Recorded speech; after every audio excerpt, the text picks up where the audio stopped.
September 15, 2021. The day the old map of the Pacific was set on fire. Most people looked at the headlines and saw a diplomatic spat. They saw the French ambassador leaving Canberra in a rage. They saw politicians in Washington and London shaking hands. But they missed the reality. On that day, the Australian government didn't just sign a contract. They admitted a terrifying truth. They admitted that the Royal Australian Navy, as it was currently built, was obsolete. They admitted that in a high-intensity war with China, the surface fleet, the pride of the nation, would likely survive for less than 48 hours. So, they pushed all the chips to the center of the table. $368 billion. The largest peacetime military buildup in the history of the Southern Hemisphere. A figure larger than the GDP of entire nations, committed to a singular, brutal purpose. Turning a middle power into a military fortress capable of breaking the jaw of a superpower. This isn't a story about buying ships. This is a story about a nation realizing that hope is not a strategy. This is the story of the tonnage trap, and how Australia intends to escape it. Welcome to Doctrine of War. Today we're dissecting the most audacious strategic pivot in modern naval history. Here is the thesis: Australia cannot win a fair fight at sea. The math is simply impossible. So, Australia has decided to stop fighting fair. We are witnessing the death of sea control, the idea that you can rule the waves, and the birth of sea denial. The strategy of making the ocean so lethal that no one can rule it. We are going to break down the Mosquito Fleet, the nuclear leviathans that cost more than the Apollo program, and the porcupine doctrine designed to make an island continent impossible to swallow.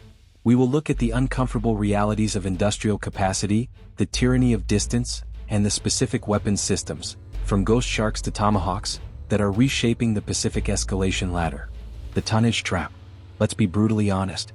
If the Royal Australian Navy sailed out tomorrow to meet the People's Liberation Army Navy plan, in a traditional, decisive naval battle, like Jutland or Midway, the result wouldn't be a battle. It would be an execution. The numbers are not just bad, they are catastrophic. This is the tonnage trap. China operates over 350 major surface combatants and submarines. They possess the Type 055 Hobart-class cruisers, 13,000-ton beasts bristling with 112 vertical launch cells. These ships are arguably the most powerful surface combatants on Earth, capable of launching anti-ship ballistic missiles that outrange anything in the Western arsenal. They have 3 aircraft carriers with more on the way. They have fleets of Type 052D destroyers and Type 054A frigates that are being produced with terrifying speed. In 2023 alone, Chinese shipyards launched more naval tonnage than the entire Royal Australian Navy combined. Beijing is building a navy at a speed the world hasn't seen since the United States in 1943. They are printing destroyers like we print leaflets. Now look at the Australian order of battle. 3 Hobart-class destroyers. These are excellent ships, equipped with the Aegis combat system, but they carry only 48 vertical launch cells each. Compare that 48 cells versus the 112 on a single Chinese cruiser. Then we have 8 Anzac-class frigates, ships that are aging rapidly with limited missile magazines and sensors designed for a different era. And finally, 6 Collins-class submarines, world-class conventional boats, silent and deadly, but overworked, aging and nearing the end of their operational lives. That is 12 major surface combatants against hundreds. If Australia tries to play the big ship game, if we try to match them hull for hull, missile for missile, we lose. We run out of ships in the first engagement. We run out of sailors. We run out of missiles. The attrition rates of modern missile warfare are staggering. In a saturation attack where China fires hundreds of YJ-18 anti-ship missiles, even the best missile defenses will be overwhelmed. For decades, the strategy was balanced fleet operations. A little bit of everything. A mini US Navy. But that strategy relies on the assumption that the US Navy will be there in force on day one. Strategic planners in Canberra looked at the war games. They looked at the tyranny of distance, the 8,000 kilometers from Pearl Harbor to the Taiwan Strait. They looked at the DF-21D and DF-26 carrier killer missiles that might push the US Navy back to Guam or Hawaii in the opening stages of a conflict. And they realized a chilling possibility. In the opening weeks of a Pacific War, Australia might be fighting alone. The mini-US Navy model was suicide. They needed something else. They needed to trade mass for lethality. They needed to move from a strategy of prestige to a strategy of survival. The ghost in the water, XE. The most important vessel in the Australian Navy's future arsenal isn't a destroyer. It isn't a frigate. It doesn't have a captain. It doesn't have a crew. It doesn't even have a pressurized hull. It is the Ghost Shark XLAUV, extra-large autonomous undersea vehicle. Designed and built in Australia by Endural Industries, this is the weapon that breaks the tonnage trap. It represents a fundamental shift in naval philosophy, trading the exquisite for the expendable. Let's look at the economics of war. A manned submarine, like the future nuclear-powered SS Anarchus, costs billions of dollars. It takes a decade to build. It requires a crew of highly trained sailors who are harder to find than the submarines themselves. Losing one is a national tragedy. It dominates the news cycle. It shakes the government. A Ghost Shark costs roughly $20 million. It can be built in a factory in Sydney in a few months. It sits on the seabed, silent, waiting. It can stay submerged for weeks or months, powered by batteries or fuel cells. It doesn't need food, sleep, letters from home, or oxygen. Here is the tactical nightmare for a Chinese admiral. To invade Australia or to blockade its trade routes, the plan has to sail through the choke points of the Indonesian archipelago, the Lombok Strait, the Sunda Strait, the Wetar Strait. These are narrow, predictable corridors. In the old doctrine, you would park a $2 billion destroyer in that strait to block it. That destroyer is a massive target. It radiates heat and electronic noise. It can be seen from space. It is vulnerable to submarine attack. In the new doctrine, Australia seeds the strait with 10 Ghost Sharks. These drones act as smart mines. They lie dormant, listening with passive sonar. When they detect the acoustic signature of a Chinese submarine or surface ship, a signature they have in their onboard library, they wake up. They have options. They can launch a lightweight torpedo. They can release a hammerhead naval mine that targets specific ship signatures. Or they can simply surface, transmit the enemy's precise coordinates to a P-8 Poseidon aircraft or a shore-based missile battery, and let the heavy hitters kill the target. This creates a zone of uncertainty. The enemy knows the Ghost Sharks are there, but they don't know where. They have to move slowly. They have to run active sonar, which reveals their own position. They have to dedicate massive resources, helicopters, minehunters, destroyers, to hunting cheap drones. It is an asymmetric cost exchange. If China fires $1 million torpedo to kill a $20 million drone, that's a trade Australia can accept. If a $20 million drone sinks a $1 billion Type 052D destroyer, that is a catastrophe for Beijing. It forces the enemy to spend dollars to defeat pennies. In 2026, the Ghost Shark program has moved from prototype to production. We are seeing the concept of the loyal wingman move underwater. A manned submarine acts as the mothership, controlling a pack of Ghost Sharks that act as scouts and decoys. This preserves the precious manned submarines for the high-value missions, like hunting Chinese ballistic missile submarines in the open ocean, while the robots do the dirty, dangerous work in the littorals. The beauty of the Ghost Shark is its modularity. You can swap out the payload bay. One mission it carries sensors, the next it carries mines, the next it carries electronic warfare jammers to blind enemy sonar. It is a truck, and the RAN is filling it with whatever the mission requires. The $368 billion bet, Asymmetric. But drones can't do everything. They can't chase down a nuclear submarine doing 30 knots. They can't deploy special forces. They can't project power 4,000 kilometers from home and stay there for 3 months. This brings us to the elephant in the room.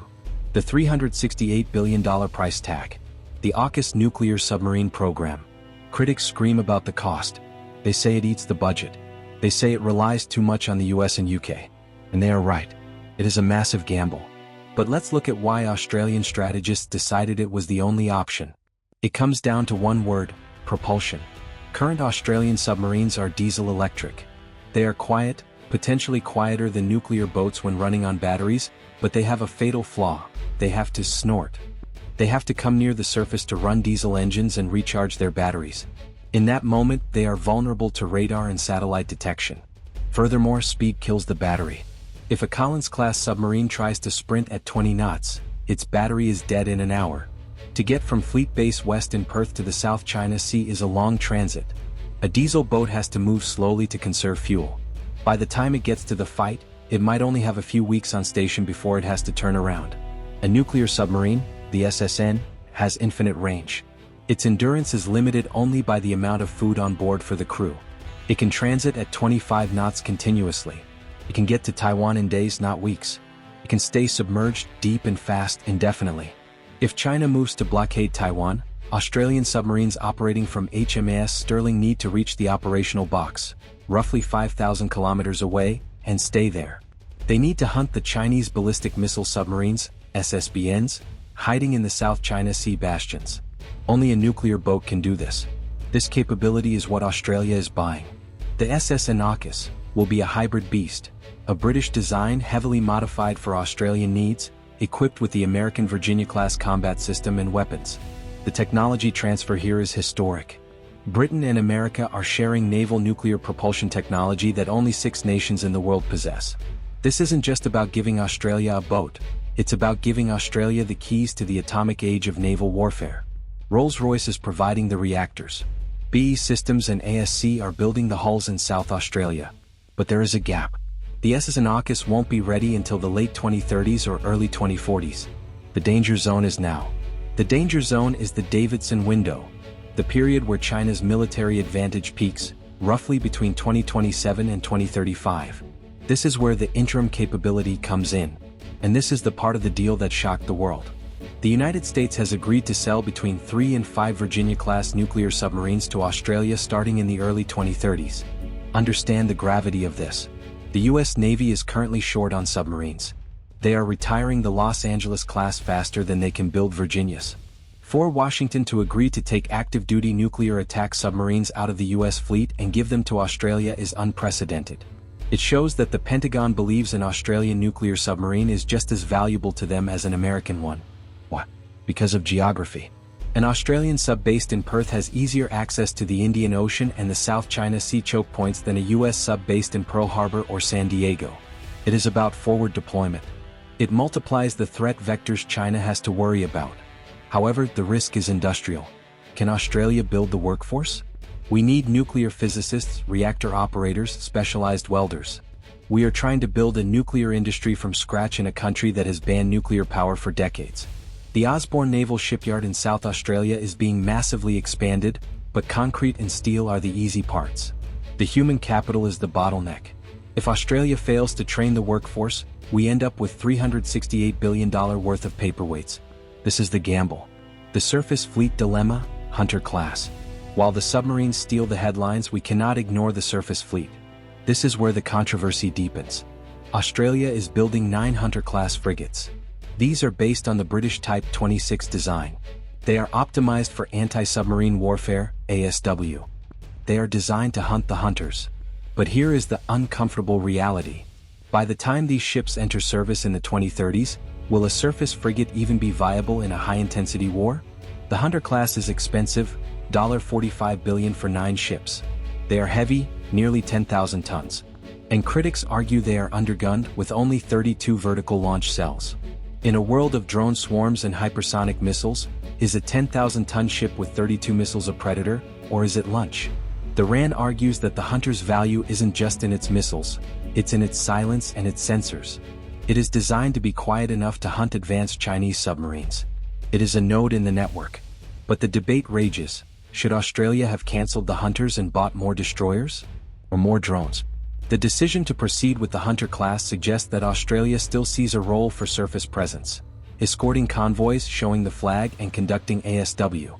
But make no mistake, in a shooting war, these ships will be fighting for their lives every second they are at sea. The long sword, long-range strike. Denial is good. But you need to be able to hurt the enemy. You need a sword. You need to be able to strike targets on land and at sea from ranges where the enemy cannot shoot back.